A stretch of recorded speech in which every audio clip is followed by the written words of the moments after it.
There are 3 tips we want to keep in mind when playing a chord on the guitar. If we get these 3 things right, every chord we play is going to sound fantastic. If it doesn't sound fantastic, it means we're getting one of these 3 things wrong. The 3 tips for a good sounding chord are pressing hard enough. We've got to make sure we're actually holding down the string. Playing the guitar is a bit like lifting weights. There's some tension on these strings. Our fingers have to do work. It's not quite as easy as just pushing a key on a piano or something. We've got to have a little bit of strength. So the first tip is pushing hard enough. The second tip is making sure we're using the tips of our fingers. If we are playing a chord and we're like, yeah, that sounds good, but then we play it one string at a time, we might notice there's some muted notes. It doesn't sound great. And so we push harder, we try that, but that doesn't make any difference.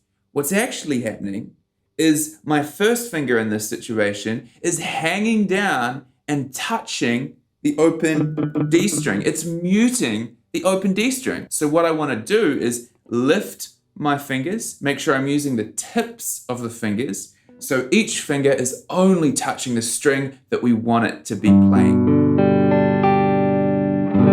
When we're practicing our chords, it's a really good idea to strum it, but then also play the notes one at a time to make sure that we're getting a really good, clear sound from the chords. The third tip is fretting position. When we're playing a chord, when we're playing anything actually on the guitar, we want to have our fingers in the best possible fretting position. That is 3/4 of the way up the fret. Not on top of the fret itself, not too far back. Listen what happens if I play a note and then I won't change the pressure, but I'll move my finger back in the fret. Have a listen to see what happens. The further back I go, the harder I would have to push to compensate for that buzz that we're hearing.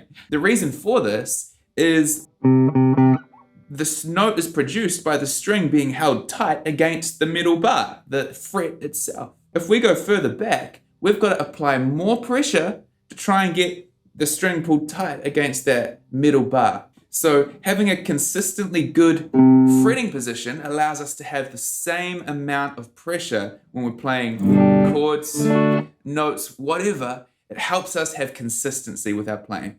And we're going to develop a default fretting position anyway. You'll notice if I play anything, my fingers go straight to that fretting position, regardless of what I'm doing. If it's a chord, straight to that fretting position. We're going to develop a default, so we may as well make sure it's a useful default. So there we have our 3 tips for a good sounding chord. If we get these right, the chord is gonna sound fantastic. First one, pushing hard enough. Second one, fretting position. Third one, tips of fingers. Keep these in mind, and your chords will sound great every time. Hey guys, thanks for checking out the lesson. This one is part of a series of lessons that I produced while working on the content for our new beginner guitar course. If you're starting out on guitar, head along to guitarnutrition.com and check that out. And if you want a free Zoom lesson, go over to the website, guitarnutrition.com, and sign up.